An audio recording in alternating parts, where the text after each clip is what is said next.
उस समय मैं इलाहाबाद में आज अखबार में एज ए फोटोग्राफर काम करता था। 6 दिसंबर इतना महत्वपूर्ण दिन है ये हिंदुस्तान के पूरे इतिहास के लिए। तो 11 बजे के आसपास मैं रात अपने घर पहुंचता हूं और जैसे ही घर पहुंचता हूं मेरी मां मुझे देख के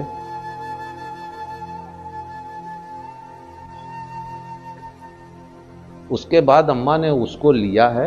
मुझे लगता है वो आज भी मेरे घर इलाहाबाद में रखा हुआ है सुरक्षित। और वहां पर आज राम भगवान श्री रामचंद्र जी का एक भव्य मंदिर बनकर तैयार हुआ जिसकी उद्घाटन होने की का दिन है 22 जनवरी को।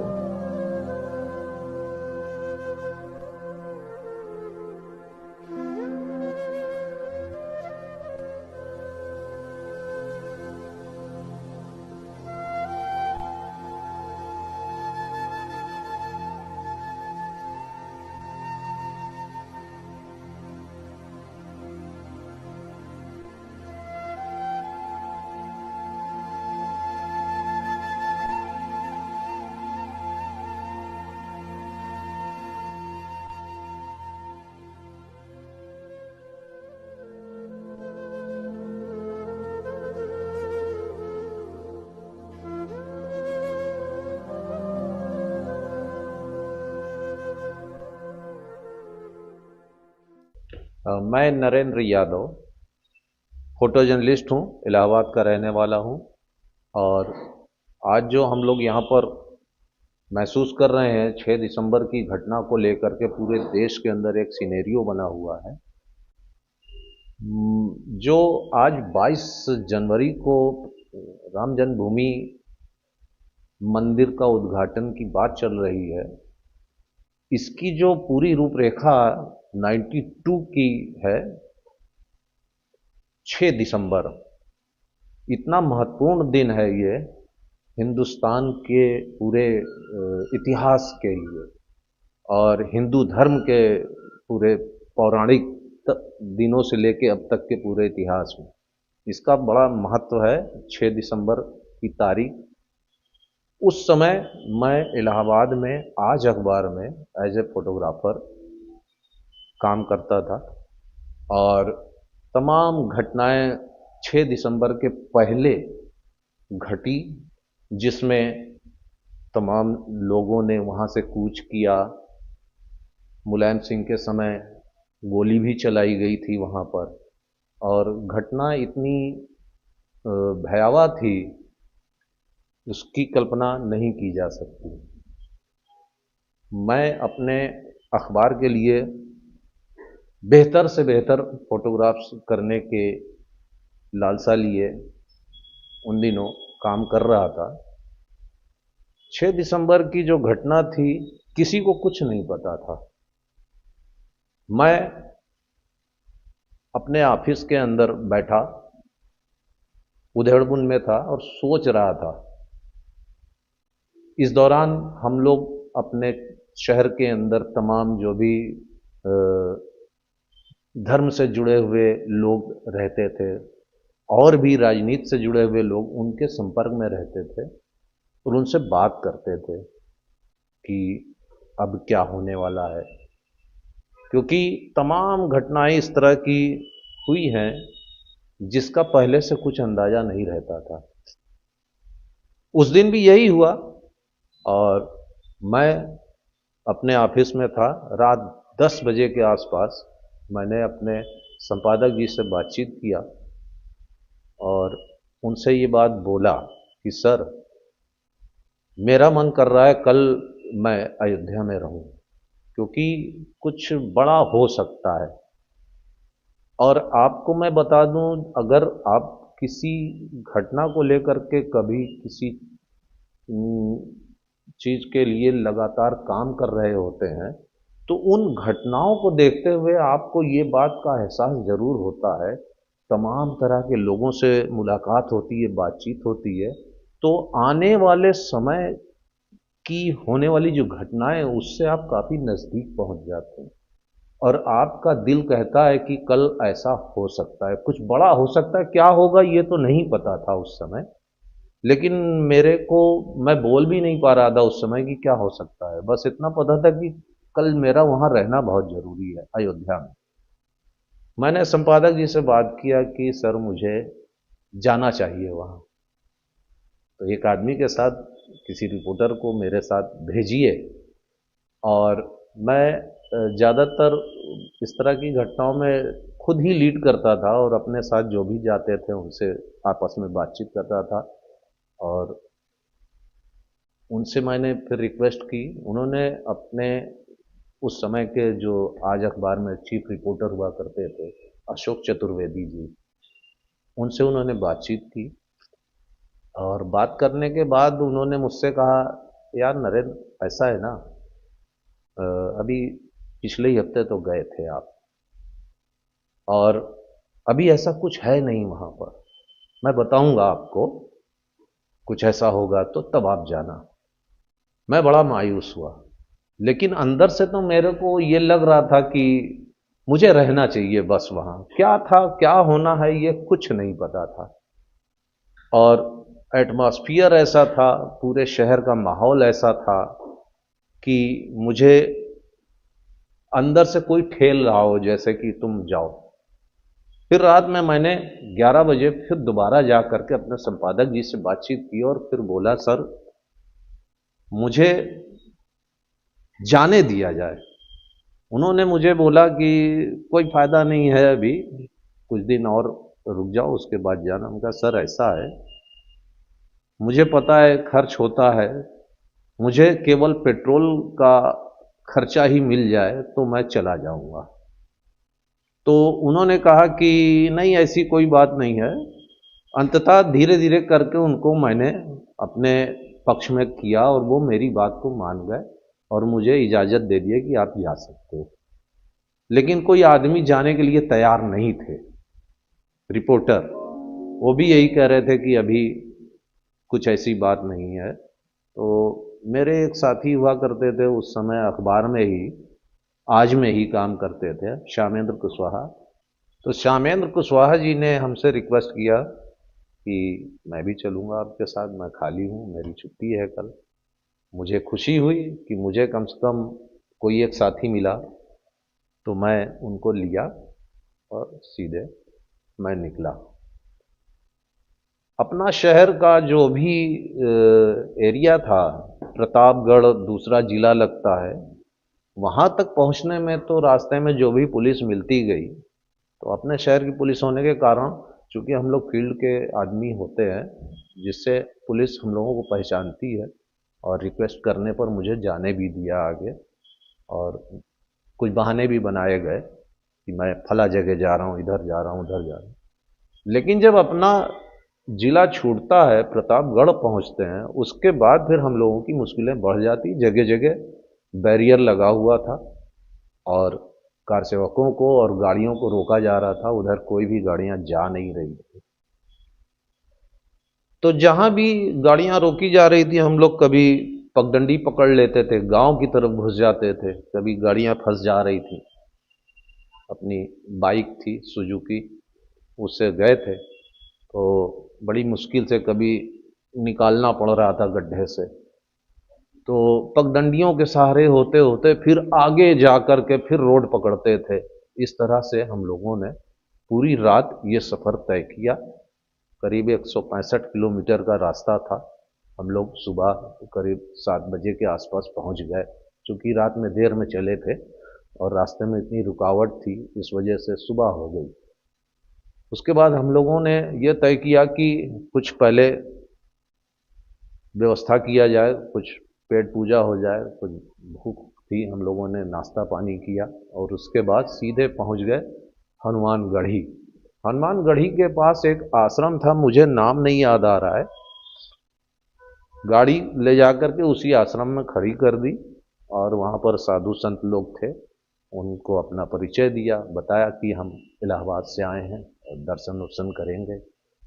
उसके बाद उन्होंने गाड़ी खड़ी करने दिया और हम और श्यामेंद्र जी दोनों लोग निकले और बाबरी मस्जिद के चारों तरफ एक राउंड मारे, हालांकि बहुत फोर्स लगी हुई थी, पुलिस लगी हुई थी, कहीं जाने दे रही थी, कहीं नहीं जाने दे रही थी। हमारा मकसद सिर्फ इतना था कि हम पूरा एक राउंड पहले आज का जो सिनेरियो है उसको देखते हुए कि कैसी व्यवस्था है, कैसी सुरक्षा की व्यवस्था है, हमें किधर से फ़ोटो बनानी होगी और क्या क्या करना होगा, ये मुझे पूरा पहले से एहसास रहता है कि मैं जिस घटना को कवर करने जाऊं तो उसके चारों तरफ उस दिन की सुरक्षा व्यवस्था के हिसाब से उसको देख लिया जाए। उसके बाद फिर हम लोग अपना घूम रहे थे, थोड़ी देर बाद मानस भवन पहुंचे। मानस भवन एकदम बाबरी मस्जिद के सामने पड़ता है, तो वहां गए तो वहां पर लोगों ने बड़े अच्छे से स्वागत किया और कुछ खाने पीने की चीज़ भी दी गई, प्रसाद दिया गया। उसके बाद वहाँ पर एक वो बन रहा था, आई कार्ड, जो वहीं मानस भवन से ही जारी हुआ था। उसको बनवाने के बाद हम लोग मानस भवन के ऊपर गए। वहाँ जाने के बाद हमने ये देखा कि हम अकेले नहीं थे, हमारे अलावा न जाने कितने कैमरा ऐसे लगे हुए थे छत पर, और वहाँ से एकदम स्ट्रेट फ्रंट पे दिख रहा था बाबरी मस्जिद का तीनों गुंबद, और सामने से था वो। मैं भी वहां पहुंचा, मेरे पास भी दो कैमरे थे, अपना कैमरा लेकर के वहां से कुछ तस्वीरें बनाई मैंने और देख रहा था। फिर मुझे लगा कि यहाँ पर रहने से मुझे मतलब मोनोटोनस, मतलब एक जैसा सीन मुझे मिलेगा। मैंने सोचा कि क्यों ना या इस बिल्डिंग को ही छोड़ दिया जाए, यहाँ से जो तस्वीरें बनानी थी मैंने बना लिया। उसके बाद मैंने तय किया कि मुझे इस भवन को छोड़ देना है और मैं घूम घूम करके चारों तरफ से, कभी इधर कभी उधर कभी उस तरफ जा करके, जो मेरी आदत है, मैं हर डायमेंशन से देखना चाहता था।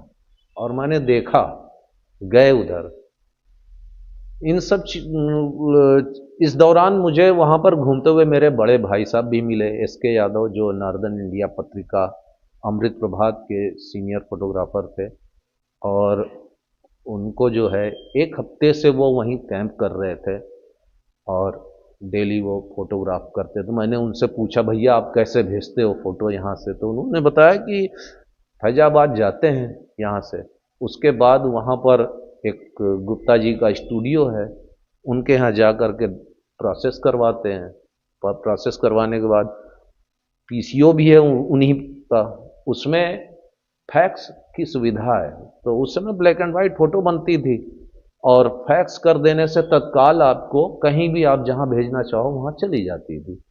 तो इस तरह से अमृत प्रभात की कवरेज वहां की हो रही थी और मैंने भी कुछ अपने फोटो भेज करके इस तरह से काम किया था बीते दिनों में।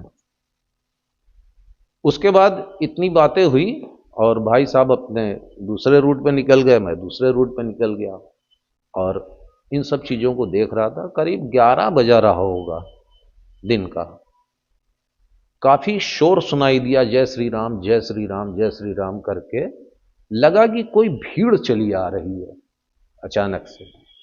इसके पहले जय श्री राम के नारे खूब हो रहे थे, लेकिन जो अभी का नारा था वो लग रहा था कि मास में काफी भीड़ के साथ वो नारा नजदीक आ रहा है मस्जिद के। तो हम लोग अलर्ट हो गए। उसके बाद देखा कि काफी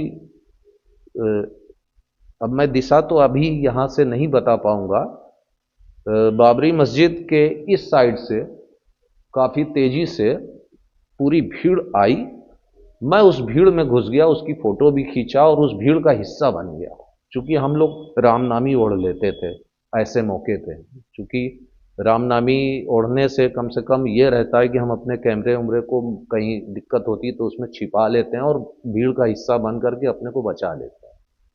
तो दिमाग में एक ये बात रहती है कि अपनी सुरक्षा भी जरूरी है और अपने को बचा के रखना है। तो मैंने देखा कि वो भीड़ आई, भीड़ से हमें कोई खतरा नहीं लगा, सब जय श्री राम के नारे लगा रहे थे। और वो जो थे, अचानक से देखा कि चारों तरफ जो बाड़ लगी हुई थी, करीब 15 से 20 फीट ऊंची ऊंची, मोटे मोटे पाइप के जो जोड़ करके लगाए गए थे, कोई आदमी जा नहीं सकता था और कटीले तार लगे हुए थे। पूरी भीड़, जैसे बाढ़ आती हो आपने देखा होगा कि बाढ़ आई और पूरे खेत को ऐसे डुबो दिया। ठीक उसी तरह पूरा मॉब जो भीड़ आया था जय श्री राम के नारों के साथ, और वो चढ़ता चला गया। और उसके ऊपर उनको इस बात की चिंता नहीं थी कि इसमें कटीले तार लगे हैं और उनको लगेगा कटेगा, कोई चिंता नहीं। वह पूरी की पूरी भीड़ ऐसे जैसे मधुमक्खी के छत्ते की तरह उसमें चली गई, और जाने के बाद वो बाढ़ को गिरा दिया गया, टूट गया। पब्लिक की जो मतलब इतने ज्यादा लोग चढ़ गए कि वजन से वो टूट गया और टूट के अंदर की तरफ गिरा। उसके बाद तो रास्ता एक साइड से खुल ही गया था मंदिर मस्जिद के अंदर प्रवेश करने का। उस भीड़ के साथ मैं भी घुस गया। मैं उस समय बहुत उत्साही था, नई नई उम्र थी मेरी और जोश था। मुझे हालांकि दूर से ही कवर करना था, जिससे मुझे पूरी मस्जिद को शूट करने में ज़्यादा अच्छा रहता है, लेकिन उत्साह होने के कारण मैं भी मंदिर में घुस गया और कैमरे के साथ मैं गया। मैं जैसे ही सीढ़ी से चढ़ करके ऊपर पहुंचा हूं, कुछ लोग ऊपर की तरफ जा रहे थे गुंबद पर, और मैं जो था वहीं पर फंस गया। मेरा एक पैर कटीले तार में घुस गया। निकाल रहा हूं तो पैर में कट रहे हैं, दर्द हो रहा है।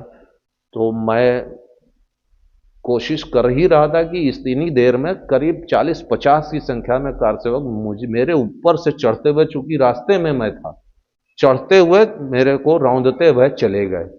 और मैं घबरा गया कि कहीं ऐसा ना हो कि हम इसी में दब जाएं और मेरी जान चली जाए। मैं किसी तरह अपने को निकाला वहां से और फिर सीधे गर्भगृह के अंदर घुस गया। गर्भगृह के अंदर घुस के मैं सोचा थोड़ी देर मैं सांस लूंगा, लेकिन मैंने वहां का जो सीन देखा, जो मुझे लगता है कि मेरे अलावा और कोई था नहीं, 7-8 ब्राह्मण लोग थे जो रामलला को इस तरह से ऐसे चौकी सहित पूरी उठा करके ऐसे लेके निकलने जा रहे थे। तो मैंने उनको वहां पर पहुंचते ही जय श्री राम का नारा लगाया और 4-5 फोटो मैंने वहां पर पहले खींच डाली उनकी, वो लेके जाते हुए। उसके बाद वो लोग निकल के रामलला को कहीं सुरक्षित स्थान की ओर ले गए। वो कहाँ ले गए ये मैंने फिर नहीं देखा, क्योंकि मुझे वहां के माहौल को देखना था। मैं तीनों गुंबद के बीच से अंदर से बाहर निकला हूं और सामने 2 बाउंड्री थी बड़ी बड़ी, जिसमें ताखे बने हुए थे। अक्सर आप देखे होंगे, अगर मस्जिद में गए होंगे तो मस्जिद में आगे की तरफ दीवार होती है, उसमें ताखे बड़े बड़े बने होते हैं।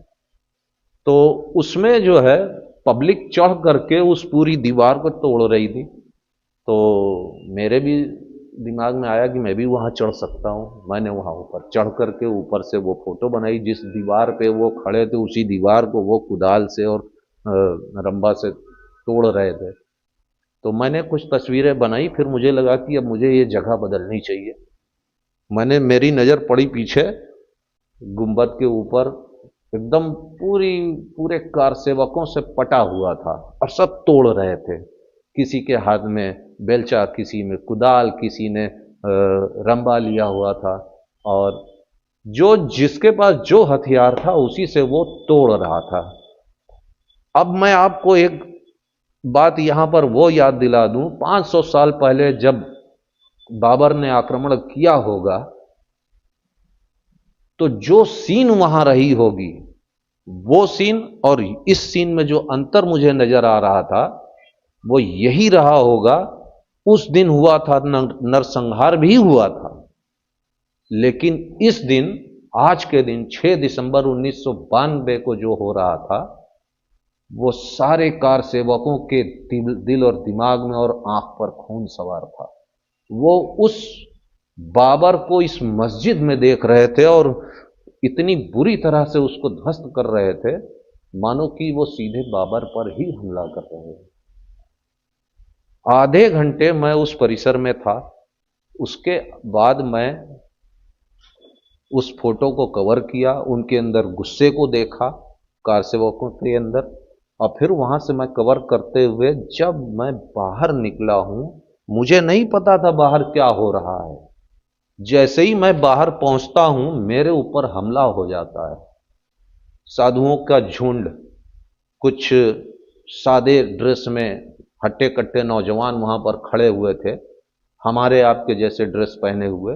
उन लोगों ने मेरे ऊपर हमला किया और किसी के हाथ में लाठी, किसी के हाथ में डंडा, और सब राम नामी ओढ़े हुए थे और जय श्री राम के नारे लगा रहे थे। मैं भी नारा लगाया, लेकिन मेरे नारा लगाने का कोई मतलब नहीं था। वो मुझे सिर्फ इसलिए मार रहे थे, ये प्रेस वाला है। ये बाद में मुझे एहसास हुआ कि ये प्रेस के कारण, मैंने उनको परिचय दिया, मैं आज अखबार का हूं, मैं प्रयाग से आया हूं, मैं, मुझे मत मारो, क्यों मार रहे हो? तो वो लोग इतना बताने के बाद और ज्यादा मारने लग गए। उनका सिर्फ एक मकसद था कि इसके कैमरे उमरे सारे तोड़ डालो और इसके जो भी इसके पास सबूत हो, रील उल सब छीन लो। तो मैंने किसी तरह एक कैमरा अपना बचाया, मेरे एक कैमरे को उन्होंने छीन लिया। और उसके बाद मेरी नज़र सामने एक साधु सन्यासी पे पड़ी, मैं जाके सीधे उनसे लपट गया और इस तरह से बोला, उनका स्वामी जी ये लोग मुझे मार डालेंगे, मैं, मेरी जान बचाओ आप। उसके बाद उन्होंने जो है मुझे मेरी माँ की याद आने लग गई। मैंने कहा कि मुझे घर जिंदे जाना है वापस, मैं मरना नहीं चाहता। स्वामी जी ने मुझे जो है बचाया और उन लोगों को बोला कि आप लोग हटो यहां से। उसके बाद मैंने कहा सर प्रणाम, मैं जा रहा हूं। जब मैं आगे बढ़ा तो सामने बाउंड्री एक 6 फीट के हाइट की थी, उसके ऊपर एक हाफ पैंट पहना हुआ आदमी खड़ा था। उस दीवार को पार करने के बाद ही मैं बाहर जा सकता था, क्योंकि मैं डरा हुआ था, उधर गेट की तरफ नहीं जा सकता था। उधर जाते तो फिर वही लोग मुझे मारते। मैंने उसको आवाज दिया, भैया हाथ पकड़ के मुझे ऊपर कर लो। उसने मुझे हाथ पकड़ के ऊपर किया। उसके बाद उसने मुझे पहचाना कि ये तो अखबार वाला है। उसने वहां मारना शुरू किया, तो मैंने उसको ढकेल दिया, ढकेल के गिरा दिया दीवार पे। चूंकि मार खाया हुआ था और गुस्सा था मेरे अंदर, मैंने उसको अंदर की तरफ ढकेला और मैं खुद दूसरी तरफ कूद के अपनी गाड़ी जिधर खड़ी की हुई थी हनुमान गढ़ी के उस गली की तरफ मैं भागने लगा। और रास्ते में जो भी देख रहा था कह रहा है, अरे यार इसका तो खून बहुत बह रहा है। मैंने कहा मेरी चिंता मत करो, तुम लोग वहां जाओ, जो जिस काम के लिए आए हो अयोध्या, आप वहां जाओ, मुझे छोड़ दो, मुझे कुछ नहीं हुआ है। और मेरे सर से पूरा खून और चेहरे से पूरा खून, मैं नहाया हुआ था खून से। और उसके बाद वहां से मैं निकला, अपने को सुरक्षित जब महसूस किया, तो मैंने कहा कि मेरे साथी लोग कहाँ गए। मैं अपने साथ लाए हुए साथी श्यामेंद्र कुशवाहा को ढूंढना शुरू किया। श्यामेंद्र मुझे 15-20 मिनट की मेहनत के बाद, ढूंढने के बाद मिल गए। मुझे डर भी है कि ये लोग कहीं फिर ना मिल जाए मारने के लिए।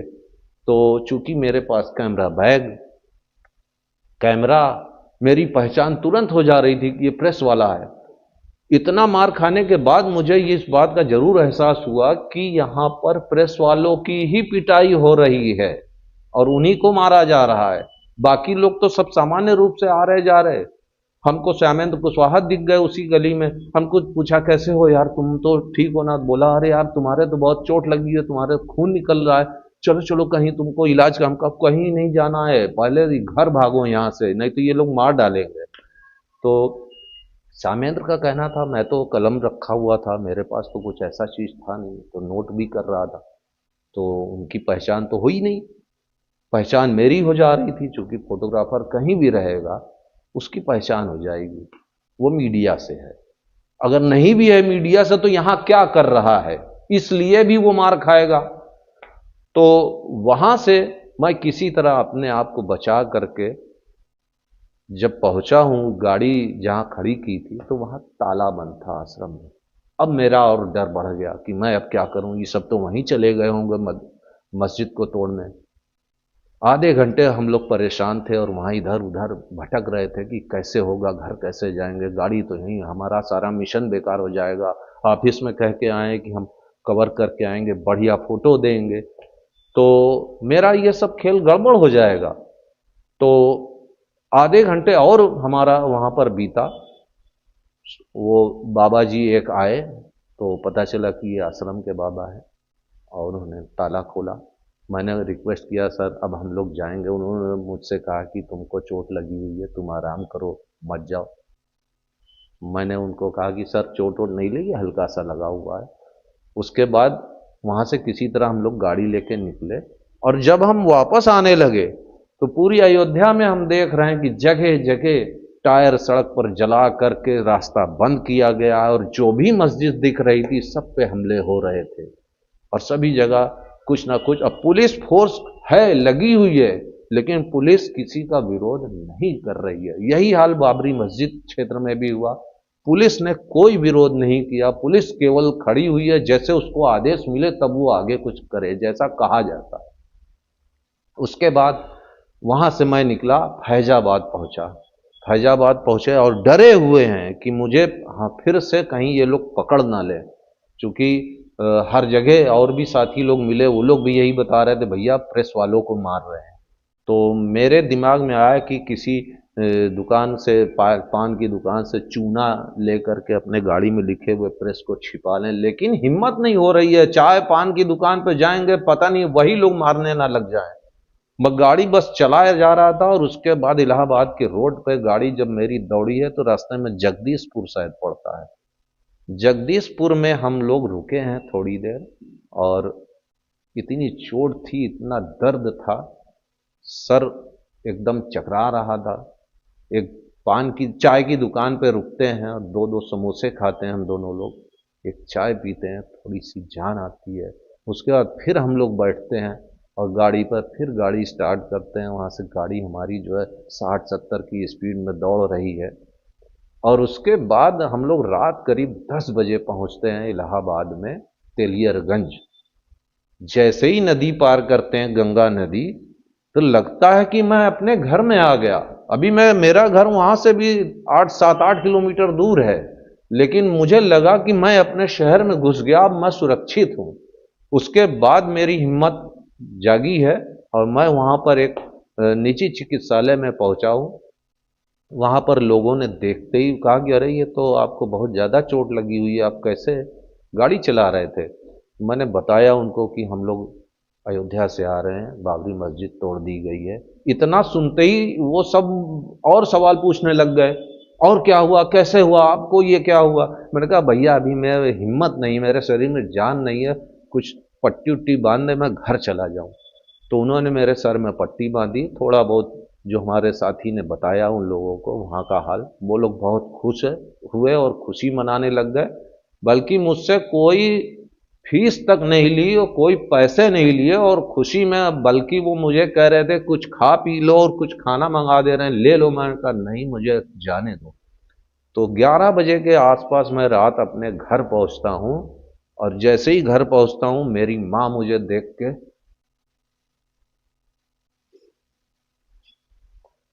चिल्ला पड़ती है, ये क्या हुआ है।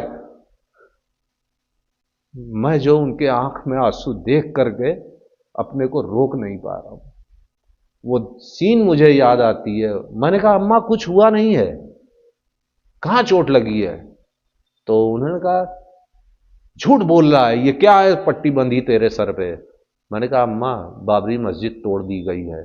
इतना सुनते ही वो एकदम खुशी में एकदम मेरे को सीने से चिपका लिया, चूंकि उनका मायका अयोध्या में है, मेरी मां का, फैजाबाद के सदर बाजार में। इसलिए उन्हें ज्यादा इस बात की खुशी हुई, वो मेरा दर्द भूल गई। उसके बाद खुशी में मैंने कहा ये लो प्रसाद लाया हूं। जेब से ऐसे मैंने अपने खून से सना हुआ एक रुमाल निकालता हूं, जिसमें बाबरी मस्जिद का एक इतना बड़ा टुकड़ा लेके आया था, उनको दिया। कहिए क्या है, कहा अम्मा प्रसाद है। वहां से सभी लोग अपने अपने घर, कोई ईंट ले जा रहा है, कोई टुकड़े ले जा रहा है, तो मुझे भी थोड़ा सा यही मिला, मैं ले आया कि अम्मा को दे। उसके बाद अम्मा ने उसको लिया है। मुझे लगता है वो आज भी मेरे घर इलाहाबाद में रखा हुआ है सुरक्षित। फिर उन्होंने पूछा कि भैया कहाँ है। हमने कहा अम्मा भैया अभी ठीक होंगे, वहीं हैं, अभी आए नहीं हैं, और ठीक है। उसके बाद थोड़ी देर के बाद मेरे घर के बाहर एक जीप की आवाज सुनाई पड़ी, जैसे 4 पहिया वाहन आता है तो उसकी आवाज महसूस हुई।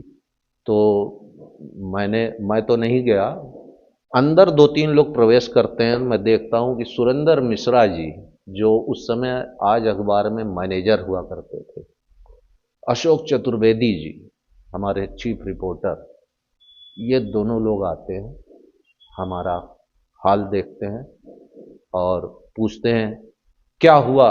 सब उनको मैंने घटना बताई, उससे वो काफ़ी खुश हुए। मैंने 4-5 रोल खींच करके अपने जीन्स की पॉकेट में बचा करके रखा हुआ था, वो मैंने उनके हवाले किया। हमने यही कहा कि मेरी हिम्मत नहीं इसको प्रोसेस कर सकूं, तो आप लोग इसको प्रोसेस करवाइए। उसके बाद वो लोग जाते हैं और मैं सो जाता हूं। सुबह मैंने देखा अखबार जो आया मेरे घर पे, भैया भी मेरे आ चुके थे, वो पत्रिका अमृत प्रभात में थे और ज़्यादा रात में आए, फोटो प्रोसेस करके 3-4 बज गया था उनको घर आने में।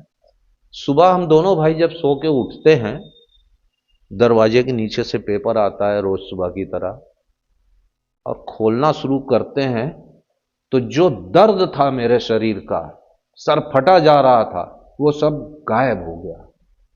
इतनी बड़ी बड़ी बाई लाइन मेरे नाम की, जैसे कोई अखबार की हेडिंग लगी हो, सभी फोटो छाया नरेंद्र यादव, ऐसा करके उसमें लिखा हुआ था, पेज 1 से लेके लास्ट पेज तक। और अंदर तो दोनों पेज में 8 दूनी 16 कॉलम के पूरे फोटो फीचर से पटा पड़ा था वो अखबार। हमारे भैया भी आए, उन्होंने दोनों अपना अखबार अमृत प्रभात और एनआईपी नॉर्दर्न इंडिया पत्रिका, हम दोनों भाइयों ने मिल करके पूरे बाहर वाले कमरे में ऐसे दीवार पर जैसे प्रदर्शनी लगा दी हो। फोटो तो नहीं थी उस समय, अखबार ही था, उसी को मैंने टांग दिया। और जो अखबार की खबर सुन करके पढ़ करके लोगों का आना शुरू हुआ घर पर, कितने लोग बधाई दे रहे हैं उसका तांता लगा हुआ था। और इस तरह से 6 दिसंबर की जो घटना थी कितनी महत्वपूर्ण है, जो भारत के इतिहास में, हिंदू धर्म के इतिहास में एक पत्थर की लकीर की तरह दर्ज हो गई। 6 दिसंबर 1992 की घटना, जो एक कलंक था बाबर का, हमारे लोगों ने, कार सेवकों ने ध्वस्त कर दिया। और वहां पर आज राम, भगवान श्री रामचंद्र जी का एक भव्य मंदिर बनकर तैयार हुआ, जिसकी उद्घाटन होने की का दिन है 22 जनवरी को। इस तारीख को याद करके, मतलब महसूस करके, मुझे पूरी बीते दिनों की एक एक दिन की घटना याद आ रही है। तो ये था हमारा उस दिन का सफर। मैं जिंदा बच गया, इस बात की खुशी है। मेरी माँ भी बहुत खुश थी कि हमारे दोनों बच्चे सुरक्षित लौट आए। चोट जरूर लगी है, लेकिन एक इतिहास हम लोगों ने देखा कि कैसे बदला। और गर्व भी है मुझे, मैं अपने पेशे जो मैंने चुना अपने जीवन में, प्रेस फोटोग्राफी का पेशा, मुझे गर्व है, मैं खुश हूं बहुत अपने अच्छे काम से। इतना प्यार मिला है पूरे शहर में लोगों का, अखबार के मालिकों का।